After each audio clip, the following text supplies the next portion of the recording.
Welcome to the deep dive. Today, we're plunging into, well, a really fascinating corner of the financial world, one that could see a seismic reshuffling among giants. We're talking about the potential merger talks between two massive players, BNY Mellon and Northern Trust. We've meticulously pulled together articles, in-depth research and some insider insights to try and cut through the noise, understand the core facts, and, well, uncover what's truly interesting about these financial powerhouses maybe joining forces. Okay, let's unpack this a bit. We've got the initial news nugget, but to really grasp the potential shift here, imagine two Titan financial vessels, BNY Mellon and Northern Trust, not just sailing close, but contemplating a full-blown fusion of their fleets. The word is that BNY Mellon approached Northern Trust back in June 2025 for merger talks. We know the CEOs have had at least one direct conversation about this. Now, it's really crucial to emphasize right from the start, no formal offer has been made yet. Right. Still early stages, technically. Exactly. But BNY Mellon is actively huddling with its advisors, charting its next steps. And what's truly fascinating here, I think, is the sheer magnitude, the scale of what this combined entity would actually represent. We're not just talking about big. We're talking about a financial behemoth, really.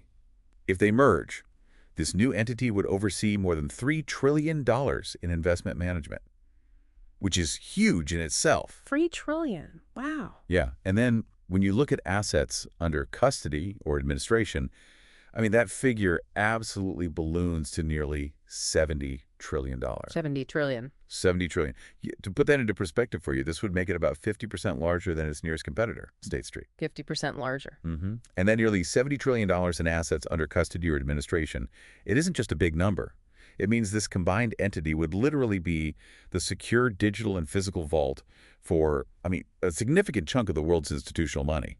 Everything from pension funds to sovereign wealth funds, handling their transactions, meticulous record-keeping, complex compliance. So immense responsibility comes with that. Immense power and immense responsibility, absolutely.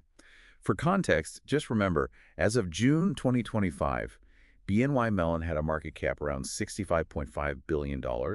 Northern Trust was valued at about $21–23 billion. So yeah, putting them together, it's not just big, it's gargantuan, like you said. It really is. That scale is truly mind-boggling. But beyond simply getting bigger, what's the real strategic imperative here? What's driving these talks? What fundamental shifts maybe in the industry are forcing these two giants to even consider such a, dramatic move? Yeah, that's the crux of it, isn't it? Yeah. This isn't just about getting larger for its own sake. It's more about building a kind of fortress against things like rising compliance costs and, frankly, the competitive pressures from nimble fintech startups, too. Okay. The strategic rationale is actually quite compelling when you look at it. This merger would essentially unite BNY Mellon's global custody strength. Right, the vaults and record keeping for big institutions. Exactly. They act as the secure behind-the-scenes vault and record keeper for massive institutional assets, handling everything from trade settlement to complex compliance. They oversee over $53.1 trillion already. And you'd combine that with Northern Trust's deep wealth management expertise and their private banking services. Which is more focused on individuals, right? High net worth. Primarily tailored for ultra-high net worth individuals and families, offering bespoke financial planning, investment advice, that kind of thing. So think of it as complementary strengths coming together. BNY Mellon's core is that institutional global custody and clearing. Northern Trust excels in the high-touch, personalized world of wealth management. Okay, so it's about blending those distinct yet complementary client bases. Makes sense. And beyond that, what about the operational benefits, the synergies? Exactly. Beyond just market reach, the potential cost savings are estimated at a whopping $500 million annually. $500 million. And this would primarily come from consolidating overlapping IT systems and those crucial back-office functions. Think of all the shared paperwork, operational processing, compliance checks, all that stuff that can be streamlined once two companies become one. Right. And then, of course, there are the significant cross-selling opportunities. Imagine BNY Mellon's institutional clients who already trust them with custody, now being offered Northern Trust's specialized wealth management. And vice versa. And vice versa, yeah. For Northern Trust's private clients looking for broader institutional solutions, it's about maximizing the value of each client relationship and creating a more efficient, integrated service offering for, you, the client. The strategic logic certainly sounds compelling, and you mentioned Northern Trust stock reacted strongly when the news first broke. What does that immediate market surge tell us about investor confidence or maybe the underlying expectations for deal terms, even at this early stage? Yeah, the market clearly loves the idea, or at least the potential of it. Analysts are already weighing in on the valuation, suggesting BNY Mellon might need to offer, say, a 10% premium for Northern Trust, Okay. which would value it at around $90 per share, up from roughly $85 back in June 2025 when this was bubbling up. However, Northern Trust has strong fundamentals, and its share price was already up a healthy 9% year-to-date at the time of these talks. Right, so they were doing well anyway. Exactly. Which could justify an even higher premium, potentially up to maybe 15% if negotiations really accelerate. 15%. Yeah, that immediate surge you mentioned, 10–11% in Northern Trust's share price in late June, right after the news hit. That reflects investor anticipation of a possible deal premium and probably confidence in the strategic fit too. So, if the strategic stars seem to align, and the market is already pricing in a premium, the next logical question for anyone tracking these markets is, what are the real tectonic plates that could block this merger from actually happening? Because beyond the immediate financial excitement, it's not just about two companies agreeing on a price, is it? There's more to it. Exactly right. Because while the numbers might look good on paper, there are significant roadblocks, Yeah. especially in the regulatory and competitive landscape. Yeah.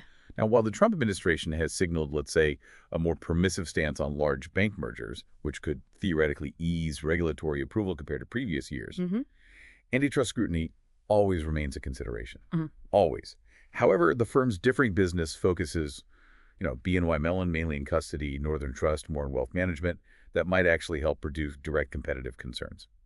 That makes sense for antitrust specifically, but surely the sheer scale you mentioned earlier, nearly $70 trillion under one roof, that would raise broader questions, wouldn't it? Just the size alone. Absolutely. You hit the nail on the head. Even with a seemingly permissive political climate, the sheer scale of a nearly $70 trillion entity in custody, that could raise concerns about systemic risk, regardless of direct competitive overlap. Right. Too big to fail, potentially. That's the kind of question regulators would ask. They'd look beyond just antitrust. They'd scrutinize how concentration of this magnitude impacts financial stability and consumer choice in a broader sense. They might impose unique conditions on such a deal. And here's something to really consider. Northern Trust has publicly stated its commitment to remaining independent, despite these talks. That's a pretty significant piece of leverage for them, isn't it? I mean, even if a bid comes, will it be enough to overcome that stated commitment to go it alone? That's kind of the million-dollar question, right? Yeah. And it's where the art of the deal truly comes into play. Northern Trust's public commitment to independence isn't just a polite refusal. It signals a strong corporate culture, a loyal client base that probably values their, let's call it, boutique, personalized approach. Yeah, they have a certain reputation. They do. So for BNY Mellon, this means any offer won't just be about the money. It will need to address concerns about cultural integration, potential loss of autonomy, maybe even carving out a distinct role for Northern Trust's wealth management arm within the new behemoth. So a strategic chess game, not just a bidding war. Precisely. That's a good way to put it. So where does that leave things now? What's the current status, and how do we see this potentially unfolding from here? Well, as we understand it, BNY Mellon is currently working with its advisors to determine its next move. And that could include making a formal offer. But, and this is key, there's absolutely no guarantee these talks will result in a transaction. Things could fizzle out. Indeed, the path ahead is anything but clear. Lots of uncertainty. Precisely. And even if an offer is made, Northern Trust's board and its shareholders would need to approve any deal. And given their public stance on independence, like we just discussed, it strongly suggests that significant negotiation is definitely ahead if BNY pushes forward. A high bar to clear. A very high bar. But if it were completed, this merger would profoundly reshape the asset servicing and wealth management landscape. It would create a new industry leader with, frankly, unmatched scale and reach. For you, whether you're an institutional investor or just someone following the broader market trends, this signals a potentially major shift in how financial services will be delivered and, well, who will be dominating that landscape going forward. So, the core takeaway here is that this isn't just chatter. It's a significant potential shift in the financial landscape, driven by this pursuit of immense scale, operational synergy, and ultimately market leadership. It kind of reminds me of that classic financial saying, when elephants dance, the ground trembles. That's a good analogy, and it raises an important question for you, the listener. In an era where financial institutions seem to be getting ever larger, how might these mega mergers impact the individual investor or even the global financial ecosystem? Beyond the immediate numbers and the strategic gains for the companies involved, what kind of tremors could this particular dance send through the industry and potentially to you? Something definitely worth considering as these discussions unfold. Thank you for joining us on this deep dive.